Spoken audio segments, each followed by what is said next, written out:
Vince, ba't mo binaklas yan? Eh, syempre, para mas pulido bago may assemble. Eh, ako nagre-restore din ng mga gamit sa bahay pero hindi ko naman binabaklas. Nako, malamang hindi pulido yan kasi yung mga gilid-gilid, baka hindi mo maayos, hindi mo maretoke. Kaya kailangan talagang tanggalin mo. Good afternoon po. Hoy! Pasok! Halika dito! Kailangan ba kayo ni Clarissa?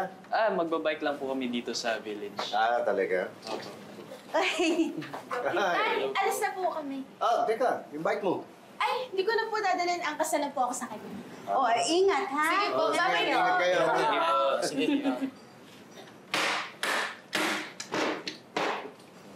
Di ba? Parang sila tayo nung high school tayo. Ay, oo nga, may bike nga pala tayo noon, ano? Nasa bahay ni Nanay yun. Ano yung bike? Buo pa? Oo, pero luma na. Nakita ko yung naglilinis ako. Talaga? Naku, puntahan natin, sama mo ko. Eh, di na ako na. Diyan ka na lang. Talaga? Kunin mo? Thank you. Yeah, angkas mo rin ako pag nakuha yung bike. Hindi kaya masira? Ayan, kasi!